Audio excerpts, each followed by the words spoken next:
Welcome to the Daily Fantasy Flex, the NFL edition, presented by FantasyLabs. I'm the host, Bryan Mears, and I'm joined by three fellow labbers and DFS football goats, Matthew Freedman, Peter Jennings, a.k.a. CSU Ram 88, and Adam Levitan.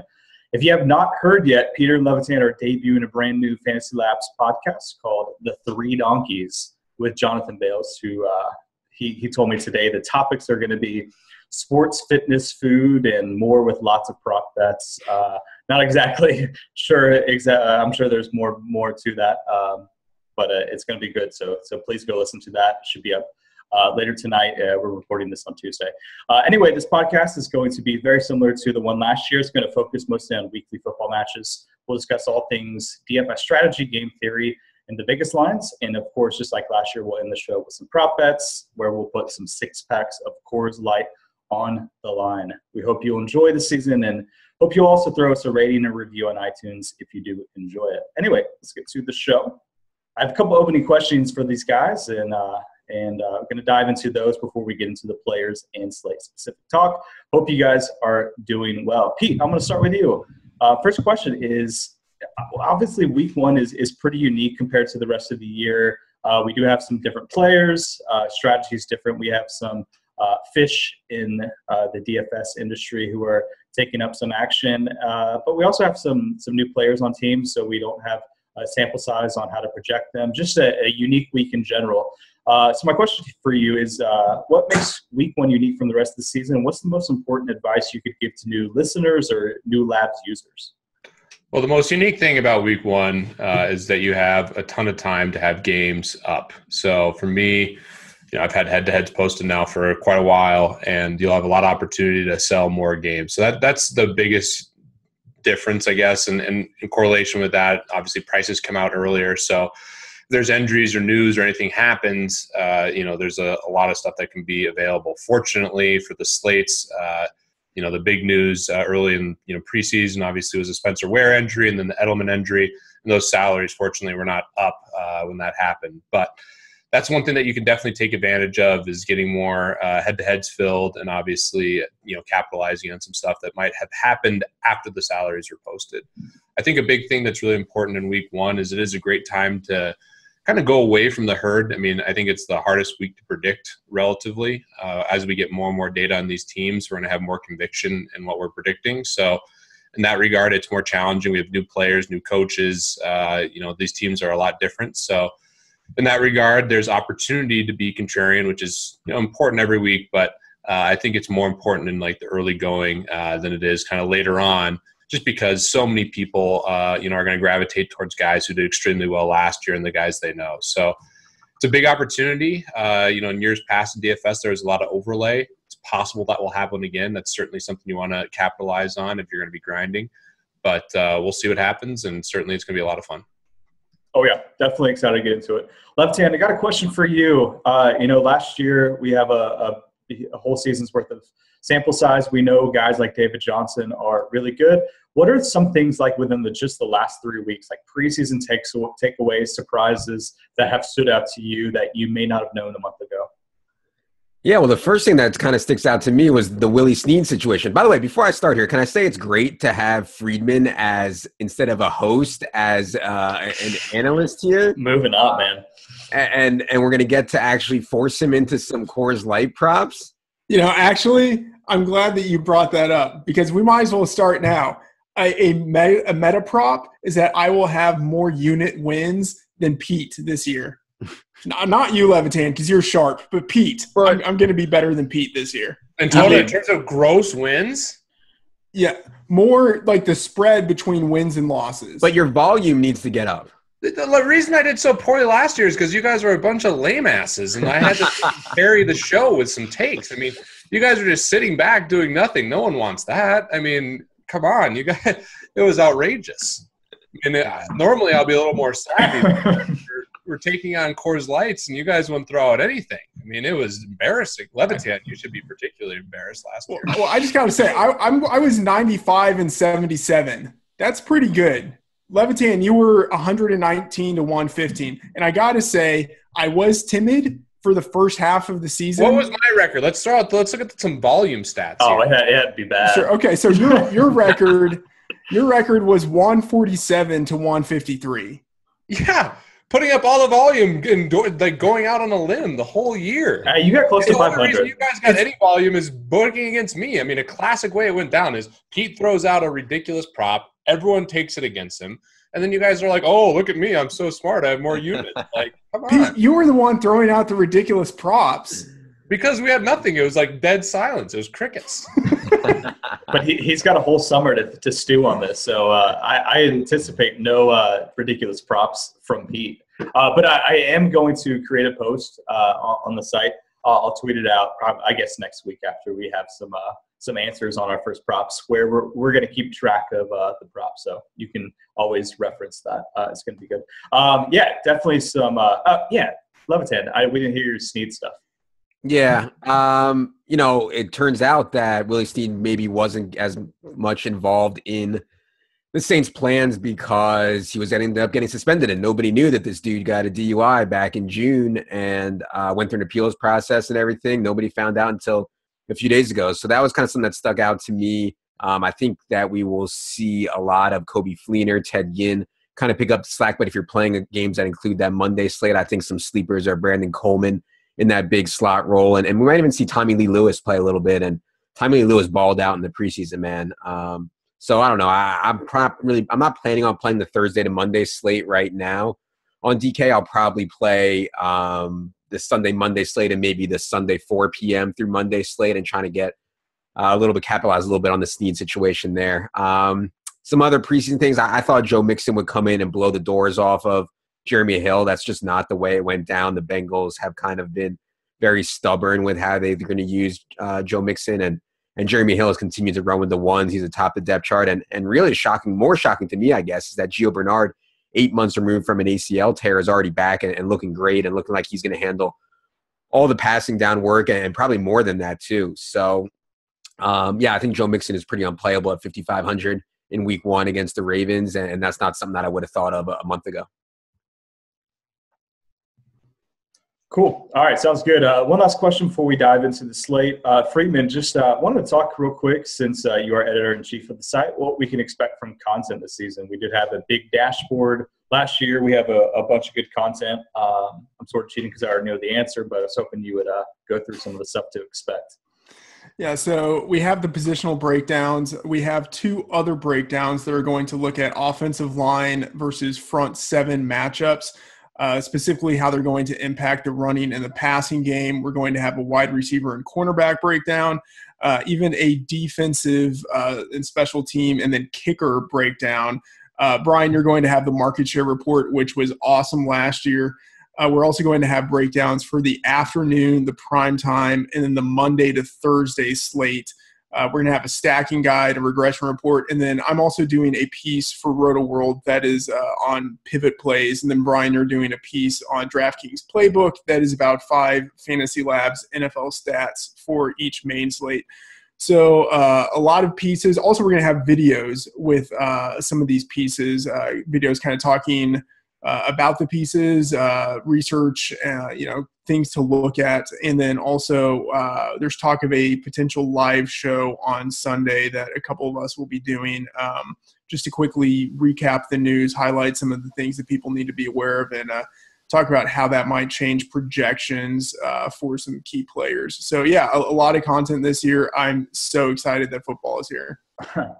Yeah, users will definitely be covered as far as all their DFS needs. All right, let's dive into this slate, guys. So first things first, we always start with this. When you're making lineups this week, who are the first players you're tending to lock in? Who are the chalky plays that you are fine with being in your cash game core? Levitan, I'll kick to you first on this one. Yeah, I think on DraftKings, the mega chalk is Zach Ertz. At a position like tight end where we're so desperate for production, we get a guy at 3,500 with no Jordan Matthews, and we're going to expect to see Josh Norman on Alshon Jeffrey. I'm not sure that Nelson Aguilar can play. I'm not sure that Torrey Smith is any kind of volume receiver. It just makes perfect sense for Zach Ertz to be featured here, and he's only 3,500. So I think we'll see him up at 30% on DraftKings, maybe 15, maybe a little bit more on FanDuel. But yeah, I mean, he's the mega chalk on DraftKings. That's kind of when you're making tournament lineups on DraftKings. I think two questions you have to answer is, am I going to play DJ and Bell or one of DJ and Bell? And then am I going to play Ertz, and then kind of make your tournament lineups from there. So certainly playing Ertz in cash. I'm at least playing one of Bell and DJ in cash on DraftKings, and then kind of play it from there.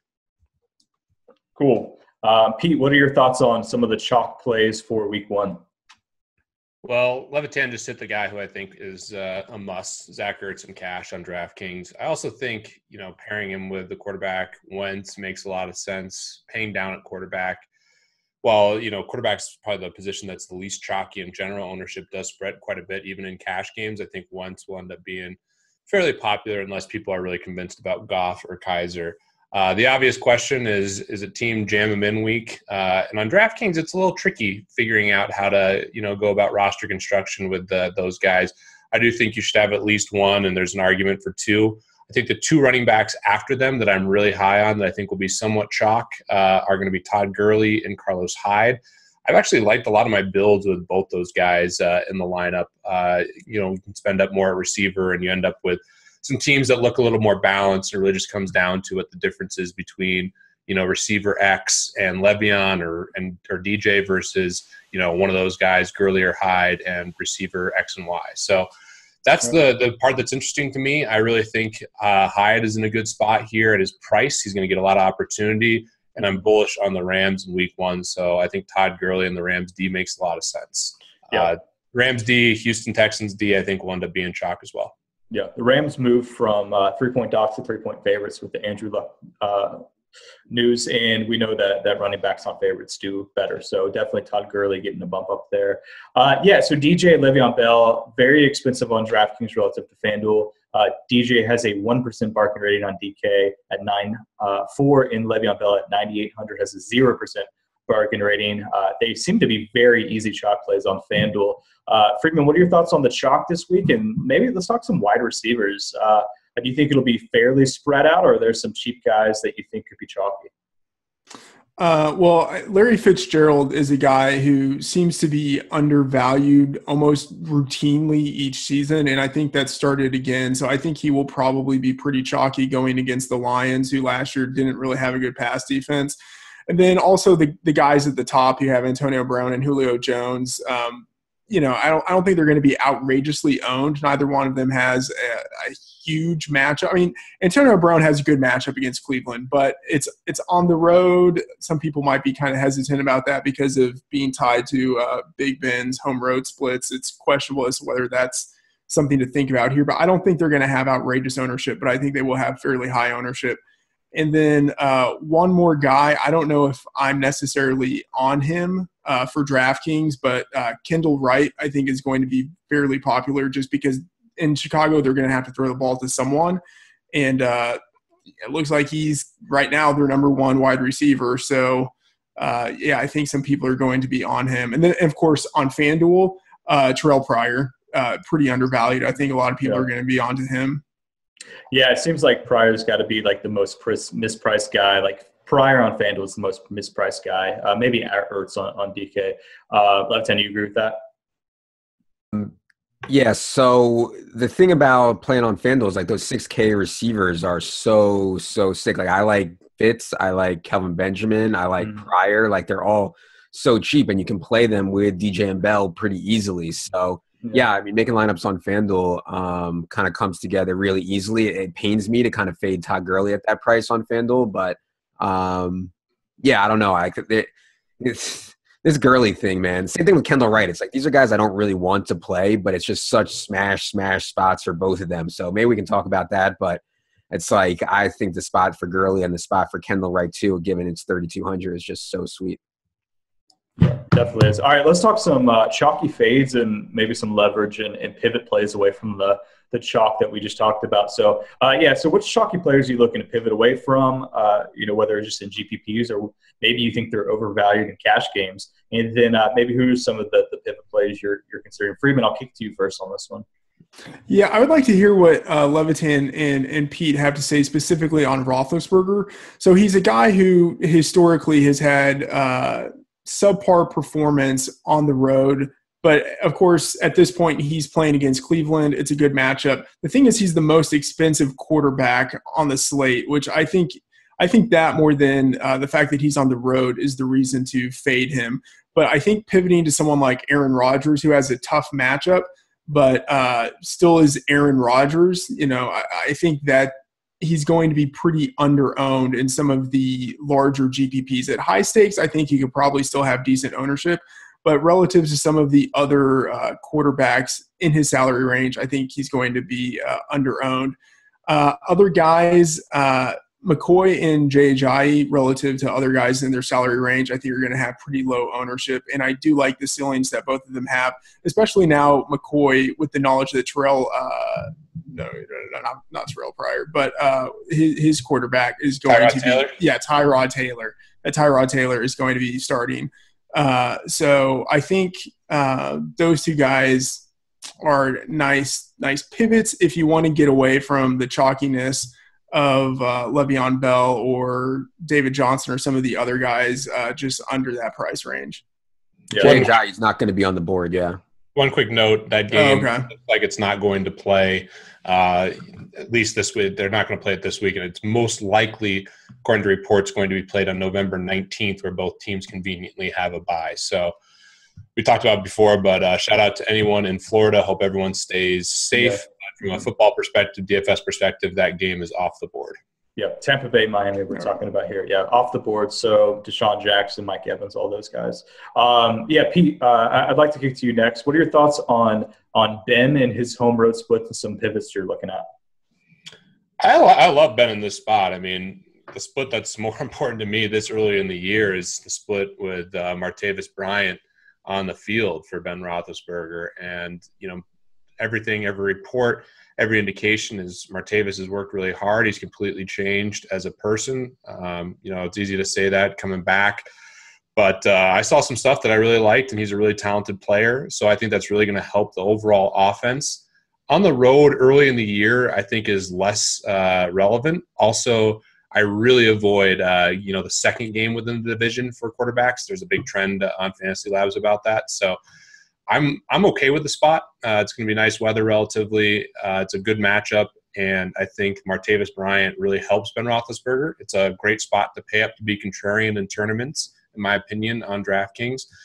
In addition to that, some pivots. The obvious ones to me are going away from Le'Veon Bell and David Johnson and doing a different roster construction. You can make the same argument about Zach Ertz. So instead of playing those guys, that everyone's going to play in cash, me included, I think that makes a lot of sense.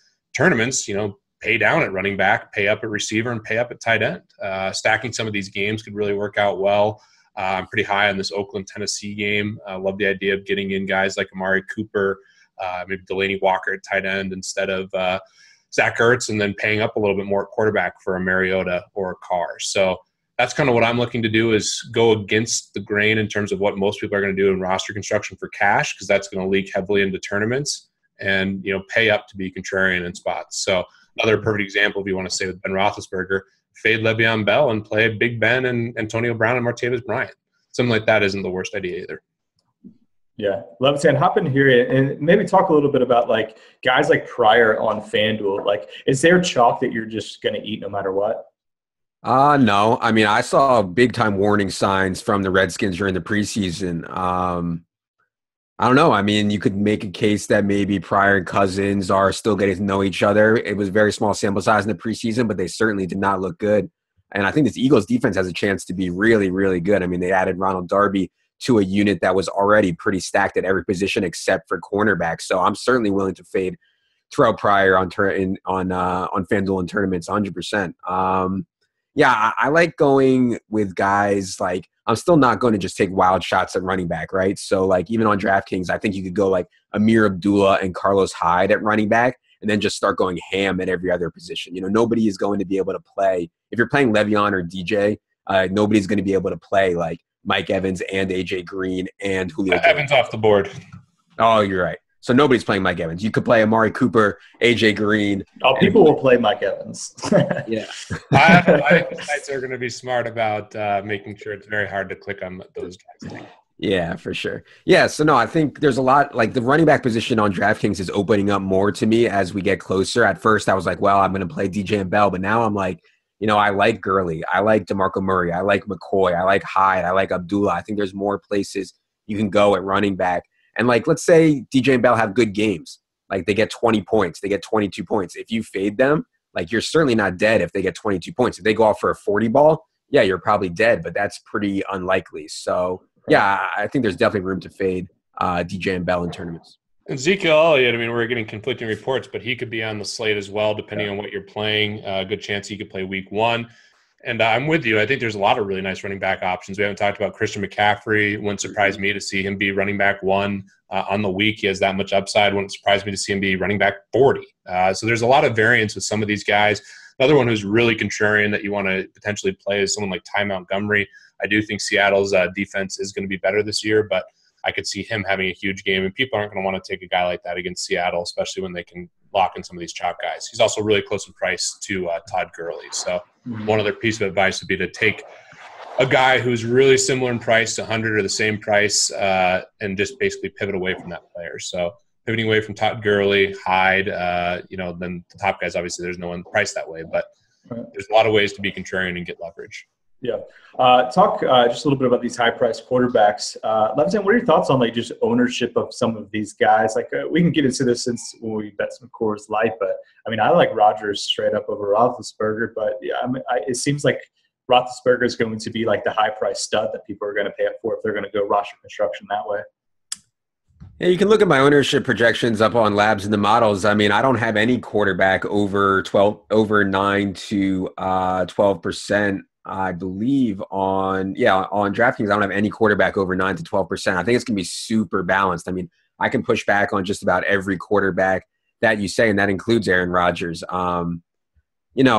This Seattle defense, man, like if Richard Sherman is anywhere near his old self, they get Earl Thomas back healthy, added Sheldon Richardson, like they are just absolutely loaded. I'm not sure I'm as high as you guys on going after this defense, even with Aaron Rodgers. So, yeah, I would take Ben Roethlisberger straight up to outscore Aaron Rodgers if you want to get some piss warm Coors Light on that.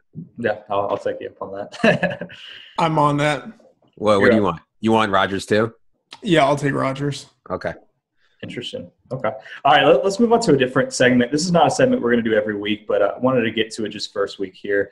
Game selection. Let's talk about a couple of the GPPs that are interesting, how to approach them, and just maybe some tournament dynamics we saw last year, how they might inform your decisions this year, maybe some advice to first-time listeners. Pete, you play a lot of GPPs, a lot of action everywhere. What are your thoughts on this question here?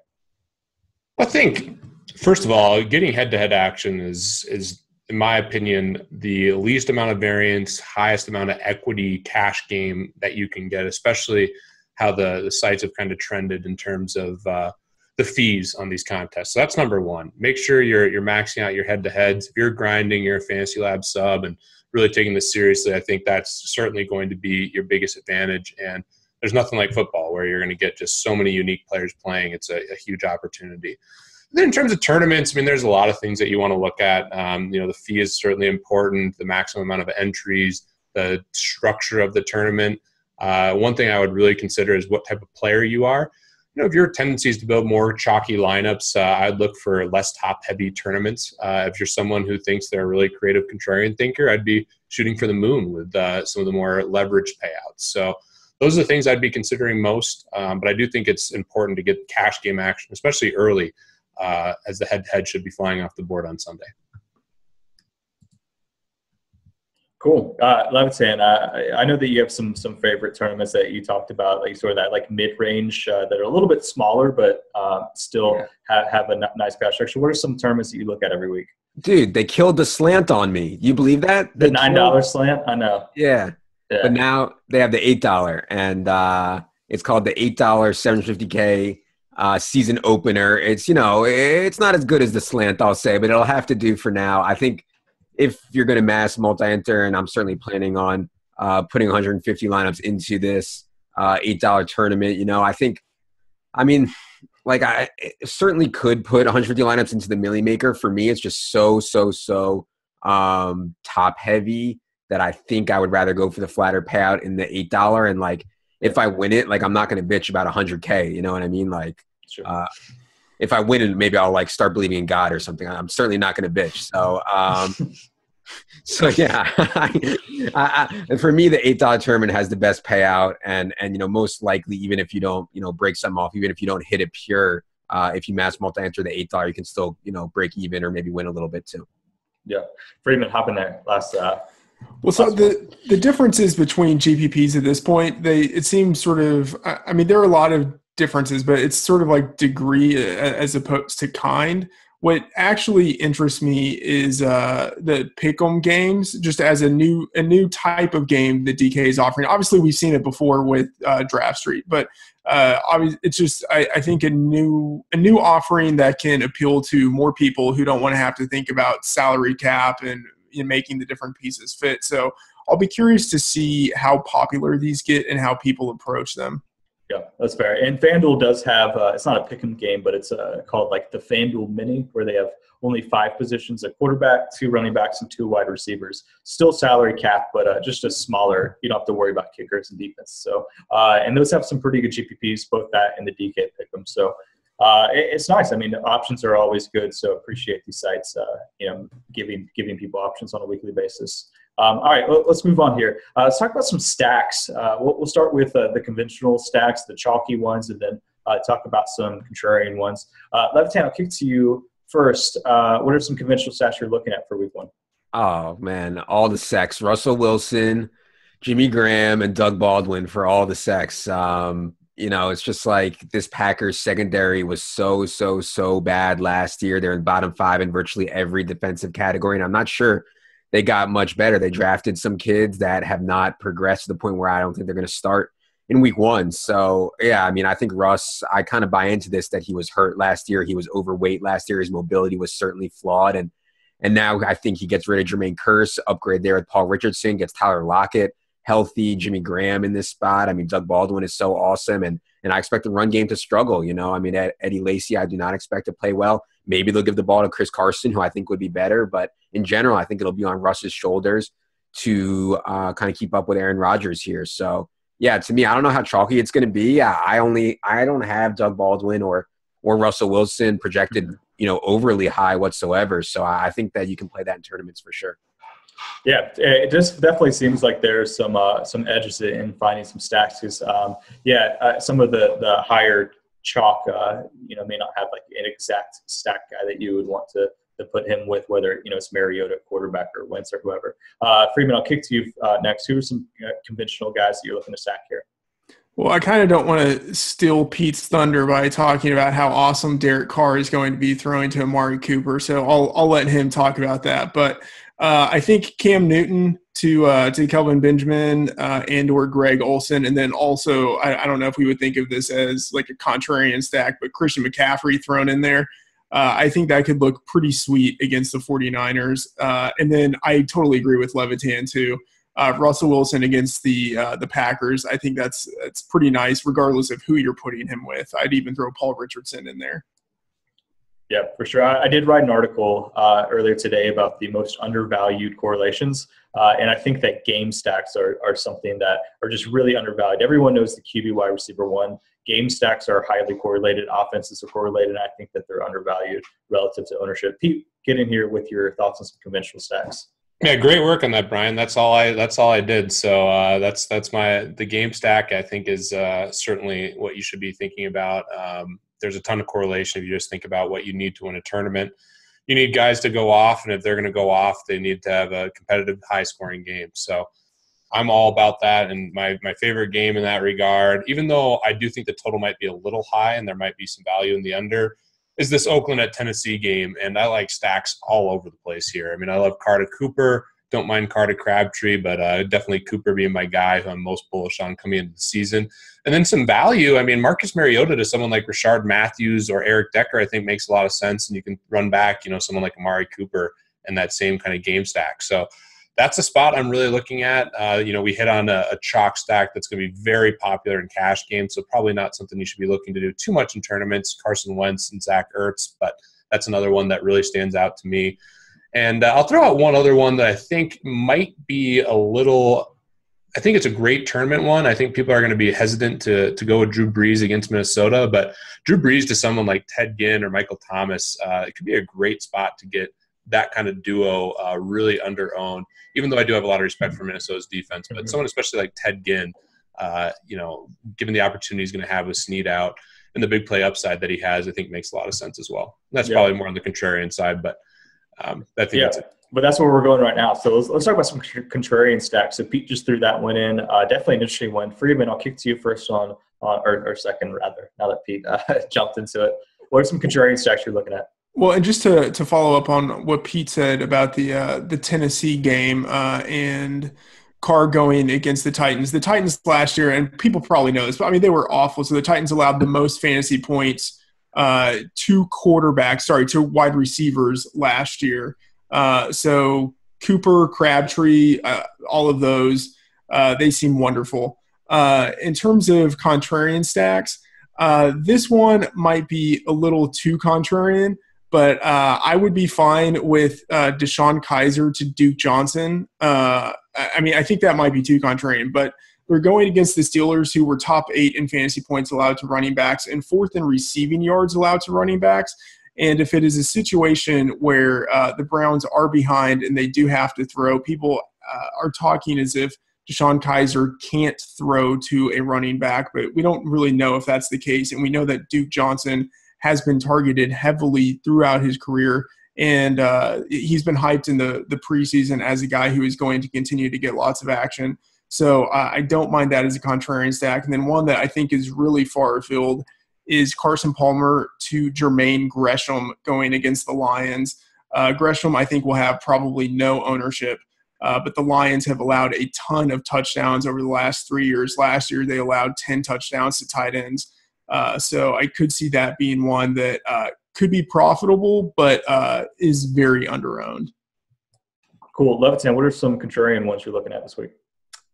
Yeah, you guys want to get nuts. I think Pete might like this one. I think Jared Goff to Sammy Watkins. This Colts defense is absolutely atrocious. Their splits without Vontae Davis are absolutely woeful. And I think, let's not kill Goff. Like, I don't want to be like Goff completely can't play because he was a 21-year-old playing for Jeff Fisher. Like, it's like the worst possible scenario. Now he gets an actual legit offensive mind in Sean McVay, gets an actual wide receiver in Sammy Watkins, and gets really one of the best possible matchups, and is just like insanely cheap, cheaper than last year's salary floor. So, you asked for contrarian. I think that would be two at least players that are talented playing together in a good matchup at home. I like that a lot. Yeah. We also, we were recording this when all this stuff on the Tampa Bay Miami game is happening, and it just was released that it's possible they'll play on a neutral site. So don't make any definitive moves at this point. Obviously, we want to wait until Sunday, but that's another interesting one. I do like that game quite a bit if it does end up being played somewhere else. Cool. Love the Goff stack too. That's like my favorite one. You talk about getting leverage. Go away from Todd Gurley. Stack those two. The only problem is, would you run someone like T.Y. Hilton back, Levitan? I think you have to do that. God. Tolzien is just like – you need Jared Goff to throw for close to 300 yards. That's not going to happen if they're up 28-0, I know. I don't know what to tell you. I don't think I can pull the trigger on Hilton at that price with Tolzien at quarterback, but I don't know. The one thing about Hilton is that he's likely to be so underowned, and he's still going against a Rams defense that is transitioning. So Wade Phillips, obviously a great defensive coordinator. Given time, his defenses thrive. But it's the first game transitioning from a 4-3 to a 3-4. They've had a lot of realignment in that secondary, and the secondary was horrible last year. They allowed the third most fantasy points to wide receivers. All it takes is one defensive mistake for, a reception, just a short reception to turn into a long touchdown for Hilton. I don't know. I think if you're going to go, like full nuts with Goff, I think you might as well run it back with Hilton. I like that call quite a bit personally. Yeah. Okay, well, let's move to our bold calls of the week. Speaking of calls there. Pete, I'm going to start with you. Give us one real football call and one bold DFS call. So, I mean, we talked about a lot of them. I think my boldest call is Chicago wins this game against Atlanta. There's always the Super Bowl hangover. Everyone's hating on Chicago, their quarterback situation. Right now, they're 7-point dogs, but I'm a big believer in this defense, especially in the front seven. And I think the way Chicago wants to play sets up extremely well against Atlanta here. They're going to try to run the football. And Atlanta was actually pretty leaky against the run last year. So it's very bold, but I could see a game script where Chicago wins a game like 17-13 or something like that, where they play great defense and run the football. In terms of a bold DFS call, I'll say Rashard Matthews is a top 5 wide receiver as a really, really bold call. Wow. Obviously, it's tough to kind of figure out where Tennessee is going to go with the ball. There's a lot of options. They can run it in. There's multiple receivers now with Corey Davis and Eric Decker, but I really liked what I saw from Rashard Matthews, especially his connection with Mariota I thought was really strong. So I'll throw that out as a really bold call for DFS. Yeah, I like it. Rashard Matthews rating really high in a lot of our pro models, a plus 5.07 projected plus minus on DK. Has a high bargain rating, only 4.2 on DK, so really cheap there. Levitan, give me a bold call. Yeah, for a real life bold call, I will say, well, I don't know how bold this is anymore, but I will say that the Rams win by at least 3 touchdowns, at least 21 points, just an absolute whitewash. Wow. For Jared Goff and the Rams. And then DFS bold call, let me throw 2 at you guys. First one, I'll say Robbie Anderson over 100 yards and gets in the box.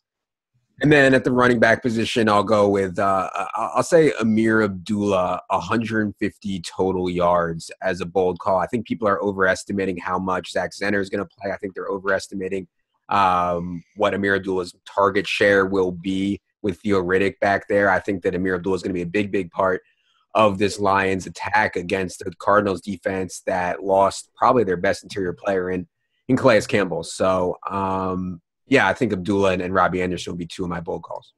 Abdullah, exactly 150 yards, Levitan just called. So that would be bold if he got it exact. Levitan, Freedman, what are some bold calls you got for us? So I like the Robbie Anderson call. My real bold call is going to kind of piggyback off of that. I'm going to say that the Jets, 10-point underdogs on the road, beat the Bills. Probably won't happen, but Josh McGod could go in the time machine and turn it back to the, whatever it was, like 2012, 2013 Bears and get a win here. So I'm going to go with the Jets beating the Bills. Both of these teams are in rebuild mode. I think it's hard to say that the Bills definitively are 10 points better than the Jets. I think they're both almost equally bad. For the DFS call, I'm going to go with Christian McCaffrey. Pete mentioned earlier that McCaffrey does have number 1 overall upside this week, and I'm buying it. I think McCaffrey has 120 scrimmage yards and 2 touchdowns going against the 49ers defense that last year was number 1 in the league in points allowed to the running back position. I think just a huge game for McCaffrey. Cool. I'm adding in a question. This was not on the agenda, so the guys are going to have to deal with this. But I just wanted to talk a little bit about these Vegas lines because projecting or setting lines on week 1 is always tough for Vegas books or whoever. So I'm sort of curious, which lines do you guys think are the most volatile, like the highest probability of being different, a blowout or a team just smashing? Levitan, it seems like you think that the one that has the chance of surprising people are the Rams. Yeah, I think the Rams will be a surprise. I mean, let's understand what the Vegas lines are telling us, right? Like, they've been up for so long. They've been beaten into place based on public perception, right? It's not really what Vegas thinks it's going to happen. They just keep moving the line based on where the money's coming in, sharp money or whatever. So, I wouldn't there's such a fine line between using the Vegas lines and not. I think that one team that was probably underrated, to me at least, is the Chargers. I think that they're just as good, if not better, on paper than the Broncos, and they're 3.5-point dogs up there in Mile High. I think the Titans are significantly better than the Raiders.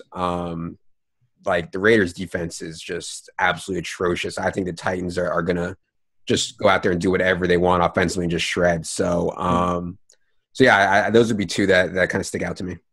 Interesting. Pete, what are your thoughts? And Levitan, or in Freeman, you can jump in here as well. Like the people, like so many new players, like just really focus on Vegas lines and stick to those like it's gospel. Like what game do you think could surprise people and like really give people an edge in GPPs? Well, we kind of hit on a couple of the spots that I think are really interesting. I really like the call that Adam just made pertaining to Tennessee. I think they're going to be awesome this year. And, the Bronco thing, I mean, they're basically saying that those teams are very even. They're just giving the Broncos the home field edge, which I think matters a lot, especially in a place like Denver when you're dealing with altitude and all that stuff. But I think it's one of those spots where, the Vegas lines are telling us a decent bit, but there's so many games with very similar totals on the board. A place that I would potentially look to maybe gain a little bit of leverage is some of these games that don't have the same kind of total. I really like this Philadelphia-Washington game. Obviously, the total is somewhat high, but it's not in the 50s. It's not as high as like the Atlanta-Chicago game or the Tennessee-Oakland game, Seattle-Green Bay. Kind of going a little bit off the board. I mean, I haven't heard too many people talk about Jamison Crowder or some of these other Washington guys. I think they could really be nice plays. And in addition to that, this Bengals-Ravens game is getting absolutely no talk. A.J. Green has gone off every kind of year in the week one. And he's someone that's not getting really any love at this point in time. And I think from a roster construction standpoint, he should be really low owned. So looking at it that way, I think there's some really nice opportunities. But in general, you want to trust these lines to a degree just because obviously they're very efficient. NFL markets are much more efficient than other sports. So you kind of have to trust what these guys are saying. Yep. Yeah, I was going to talk about the Bengals game there. I think they, in particular, going against the Ravens, who have some defensive issues. I think they're more fragile than people tend to think of them as being. And then you have a full season of Tyler Eifert, who is a red zone monster. You have AJ Green healthy. Giovanni Bernard returning, and Joe Mixon is kind of like the superstar third running back who might not get the action he maybe should get right away, but they are just loaded with weapons. Tyler Boyd even, progressing as a second-year receiver. So I think that is one sharp place. And the Ravens, especially Joe Flacco, not getting any practice time during the preseason. Brashad Perryman not getting practice time, Danny Woodhead just returning to practice. I think that could be a team that is pretty rusty in week one. Cool. All right. So, yeah. Good call. All right. So it is now that time that you guys have been looking forward to since last year. These skill game propositions, it is time to put some six-packs of Coors Light into play. We're going to offer up some skill game propositions, and people will take them or not take them. Again, I'm going to have a running tally on the site. I'll tweet that out next week afterwards. You guys can keep up and tweet at Pete and make fun of him. In honor of Pete and his rambling earlier about how he was giving out not very sharp lines earlier, Pete, we're going to give you a chance to go first, get some redemption. Give us some sharp lines here. I mean, I want Amari Cooper is over 7.5 as a receiver on the week. I'll take over 7.5. You get every receiver in the NFL, including the Thursday night game. I'm taking him as top 7 or better. Setting the line at 7.5. I'll give you action on that. That's fine. I do like Amari Cooper in this spot for sure. I think Tennessee's secondary will be improved. They've added Logan Ryan, added Dory Jackson. But yeah, I'll give you action. I'll take that too. And but I think that's a good line. I can see it. A fair line. I would say top 5 last year just to get you guys to bite. But 7.5, I think is very reasonable. Yeah, I think I think it's good. That's very gentlemanly of you. Yeah. Freeman, you want to throw one out? Yeah, I'll do. I'm interested in Rodgers and Wilson. I think one of those two will be. I'll take them, I guess, versus the field. I feel like I'm giving equity already, but I'll take them versus the field. Started off strong. I'll take that. I'll take the field. That boy. Yeah. So whoever has highest score on the week. I'll take the field. Okay. Yeah. We're doing DraftKings points for all this, right? Yes, DraftKings points. Cool. I think we're all against you on that one, but yeah, that's fine. That's fine. Levitan, I'm being friendly. I'll reciprocate the generosity coming back around. Levitan, see if you can. All right, I'll take Todd Gurley, and you guys can take any running back that is 6,900 or cheaper. This is on DK? On DK. Okay.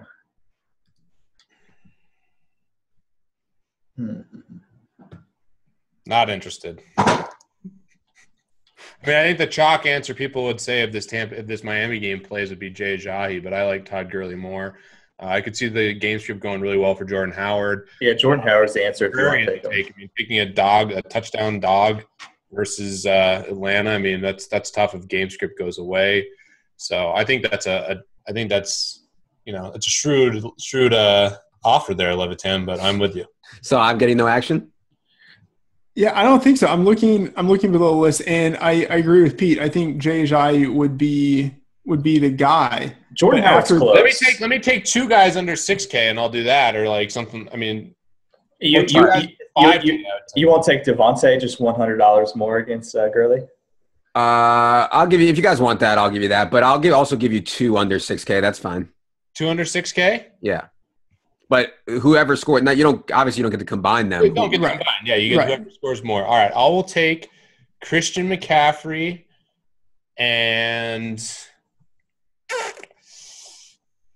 I'm debating between Ty Montgomery as an interesting one, and then I would dip all the way down to someone like Carlos Hyde or Amir Abdullah. I'll go Christian McCaffrey and Ty Montgomery. I'm gonna go. Yeah, I'm gonna go McCaffrey and Hyde. Okay. Ryan, you gonna jump in on any of this? Yeah, I mean, are you gonna offer Devonta Freeman? Because I'll take him. But yeah, McCaffrey and Hyde I think are the plays. What do you guys think of Lamar Miller? Actually, I'm curious your thoughts just off topic. Oh, I forgot about Lamar Miller. I like him a lot, but it's a tough defense he's going against. Yeah, Jacksonville for sure. I think Jacksonville will be stronger against the pass than they will be against the run. And I think Houston will have a lead here. And Houston's backfield is really banged up. I'm not sure if Dante Foreman's going to play. I'm not sure if Alfred Blue's going to play. So Lamar Miller is certainly creeping up to me as a tournament play. Cool. Yeah, I like that with the defense. Lamar Miller and Houston defense makes a lot of sense. Any other problem? What about let's talk about some like lineup construction. I'll say on the Million Maker, DJ or Le'Veon will not be in the Million Maker winner. Neither one. Either one. Yeah. I think they'll be so highly owned. They'll be like 30% or so. That's probably pretty likely, even though I'm not sure it's the right play. So I'll give you action. Okay. All right. Yeah, I think it's actually, man. I thought that was a fair line. It is fair. I'll give you action there. Yeah, okay. I'll do it. I'll go against you, Brian. All right. Get someone throw out some more. Let's get some action week one. I will take Jimmy Graham versus any other tight end on week one. Anyone want that? Pick any tight end against him. Wow. Jimmy Graham against any tight end. I'll go Greg Olsen. I think that's sharp. I'm just throwing it out there, trying to be generous, but I guess not. No, everyone's on the Jimmy Graham train, huh? Yeah, I'll do. Is there Levitan? Is there any news on Jordan Reed? Like, does it seem like he's sort of like back to normal, generally speaking? Yeah, I mean, he was able to play in the third preseason game, which I thought was encouraging, and I haven't heard anything since then. So I think he'll be totally fine. Okay, I'll do Jordan Reed. Okay. Any other action we want to get out there? Oh, we got to keep it going. Yeah. I want to hear a Kendall Wright take. Does anybody have a strong? Because I'm really going back and forth with whether I want to play this dude. To me, it's just like against Atlanta, who struggled so bad against slot receivers, given no Cam Meredith, given no Marcus Wheaton, it's really hard to fail at 3,200. But does anybody have a Kendall Wright take or prop they want to throw out there?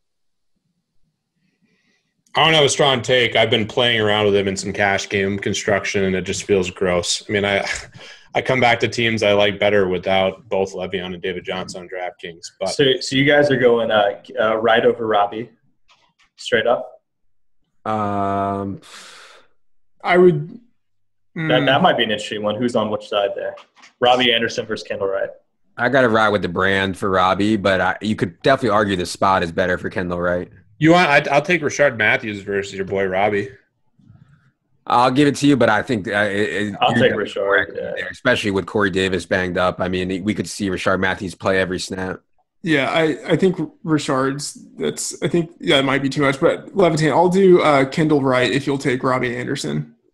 Yeah, I'll do it. I mean, I've played around with lineups that have both Robbie and Kendall in them, and obviously that would be a DJ and Bell construction. But I don't know, man.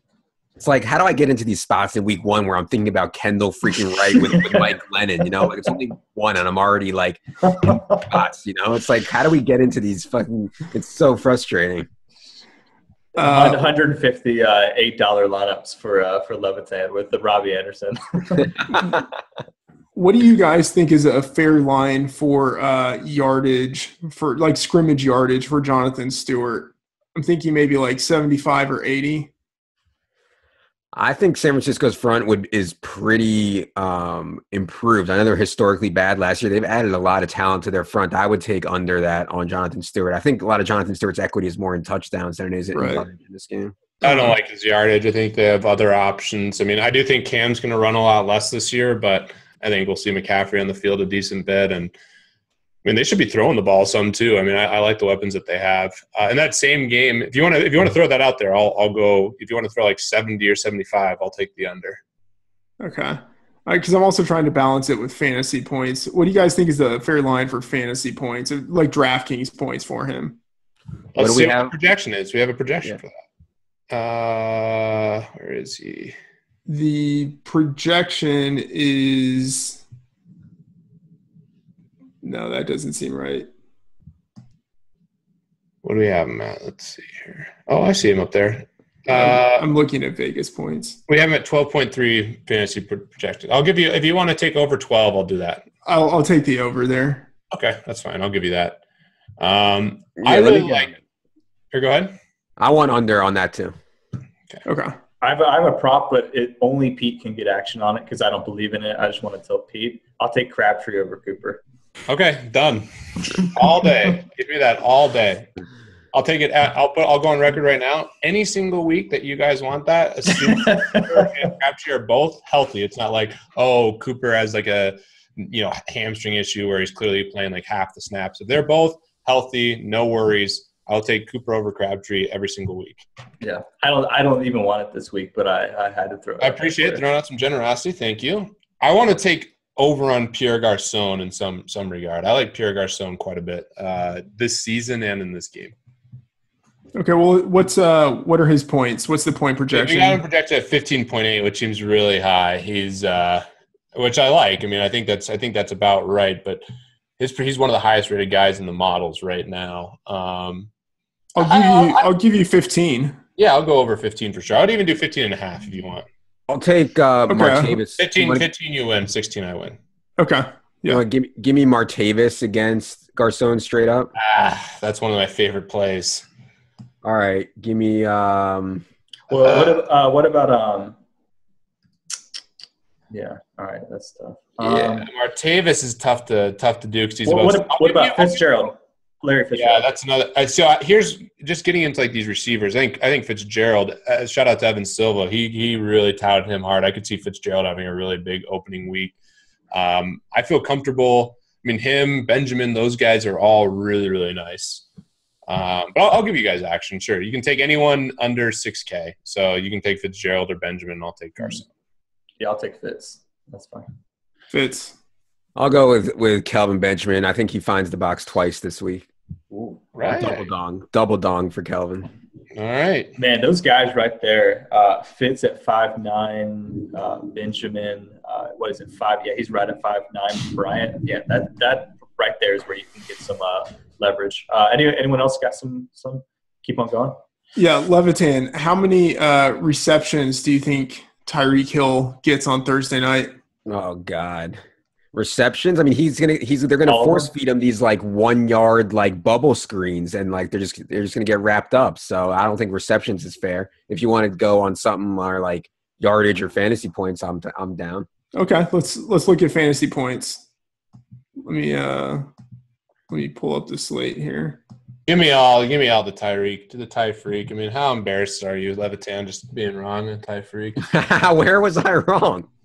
All over last year, the guy was a smash. You're a smash. You call him Ty Fluke every single week, and he kick returns for touchdowns and like total outlier stuff. Because he's a freak, man. Levitan, how is it outlier if it's what he did in college? Can we just call a spade here? I mean, the guy won GPPs and all sorts of stuff for people. I had a great year. Like, you were talking like he's like a one-trick pony who can't do anything. And he had like multi-touchdown games. Okay, look, so man, he's their number one receiver now. That's a lot of pressure. That's what I'm saying. You're just blatantly wrong, buddy.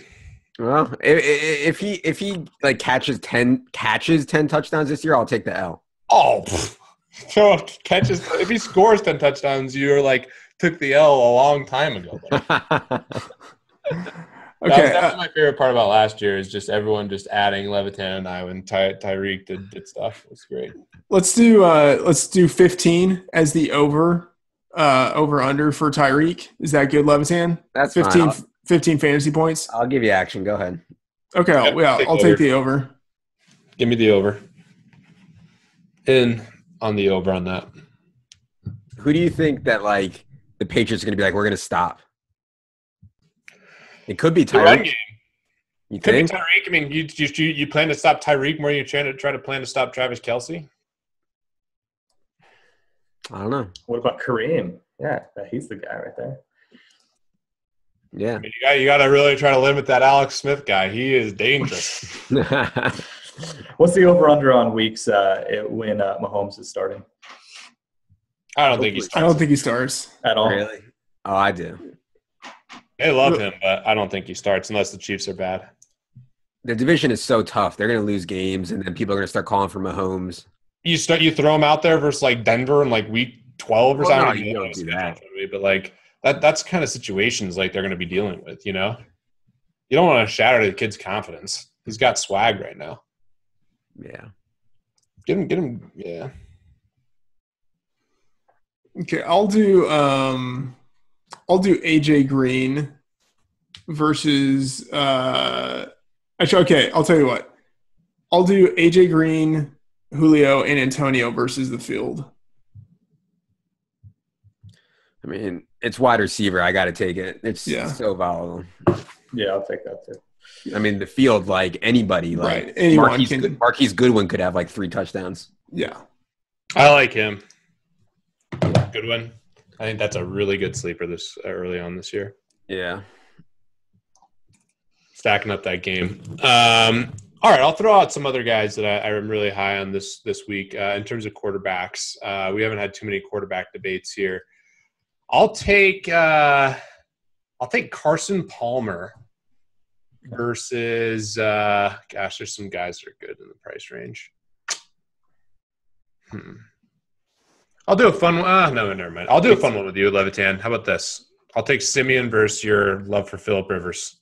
I'll give you some straight massive equity, buddy. All right, let's do it. Okay.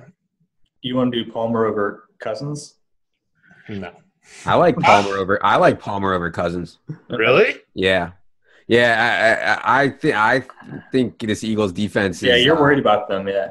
I'm worried about the Redskins, man. I think the Lions in the secondary are just – I like Palmer a lot. I think he's undervalued right now. That's another way to gain some leverage is going – I mean, it's not – you can stack in you can stack him with David Johnson still, but if you want to get away from DJ, it's definitely not a bad idea to go Carson Palmer with Fitz or – I don't know. I mean, anyway, any other stacks you like with Palmer outside of Fitz? Yeah, so the whole question is how much is – well, Freedman mentioned Jermaine Gresham, I believe, right? Is kind of the – I like that. That's true.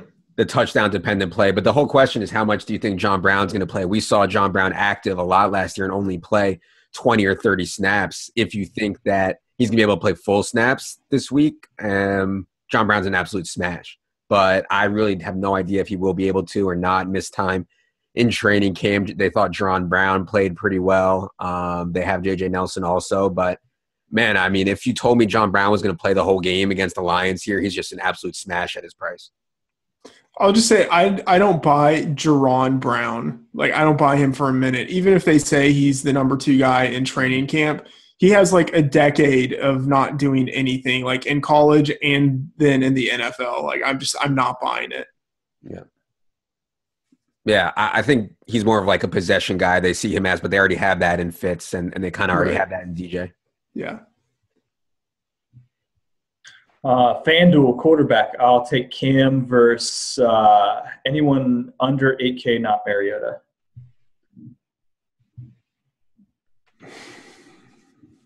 Cam versus anyone.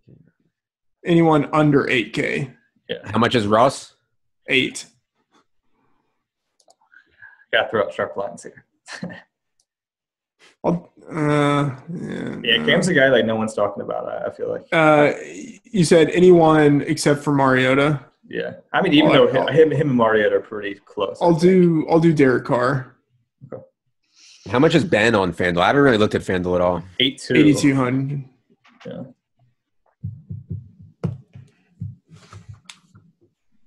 Yeah, I don't have any action for you. I think Cam, pretty good spot for Cam. Cool. I like Carr. Carr? Or you say Carr? All right, cool. Yeah, I think Cam and Mariota are pretty close. I for a second, I thought about taking Cam and Mariota, but I didn't believe it. And I wasn't going to give equity after giving Pete that Crabtree versus Cooper one. Any other last prop bets? You guys want to get out of here? We had some good action. Defense. Let's do some quick defense. Defense, I like it. All right. I'll take. Oh yeah. I mean, I love the Rams and the Texans, but that's like straight chalk, right? Yeah, for sure. Yeah. Man, those are some pretty good spots. What do you guys think about the Bengals? Yeah, I like him. Against Flacco, who's going to be rusty's hurt. I mean, I don't like what I'm hearing about Flacco. So Flacco has worse MVP odds than Blake Bortles. We talked about that in our first pod. It's amazing. Yeah, I like the Bengals quite a bit. Yeah, I like that too. Another one that's kind of off the board a little bit. I think if the game plays Tampa's defense, you never know when there's going to be a Jay Cutler kind of implosion. I think that makes some sense. And on DraftKings, I mean, the Giants' defense is so cheap. I know that you don't really want to use defenses against a really run-heavy team at like Dallas, but the Giants' defense is so talented. I would be hard-pressed to kind of ignore them at 26. And I already mentioned the Eagles' defense, 2,700. They're so opportunistic. We're talking about the Bills' defense. I love him. Bills' defense is 3,900, right? Yeah, I mean, they're pretty cheap on DK or FanDuel though. So, like, if Josh McCown stays in the game, like, whatever. It's obviously a great spot. I'd rather pay for the Texans than the Bills. Yeah, and when Robbie Anderson goes for 350 yards, that's not going to be good for them. I don't hate San Francisco's defense at 2,100 either. Just throwing that out there. I mean, everyone thought they were going to get smashed. Like, I feel like the last couple of years, San Francisco started off well, and at home here in this spot, obviously Cam Newton's a little banged up still. We talked a lot about how we're bullish on their weapons, and I overall am. But for tournaments, I don't hate like a Carlos Hyde San Francisco defense, and just hope they kind of get to Cam early, and Christian McCaffrey doesn't do well. At 2,100, I don't think that's awful. Yeah. Not really. I don't know if there's like a prop around that. I mean, that's just a contrarian call. I would take give me the Rams, Houston, and San Francisco versus the field. Anyone want that? Sure. I'll take it. Yeah. I think we'll all take it. You got to take the field. Yeah, the field bets are so hard to win because like so much randomness happens, Especially on defense. It's just awful. But right. There's Donkey Jennings throwing out something late. All three of us jump on that in about 2 seconds. Right. Let's go. One of those D's. All right, I'll give you some equity back. I'll take the Texans, and you can take two defense. You can take any other two defenses. Okay, I'll take the Bills and the Rams. Okay.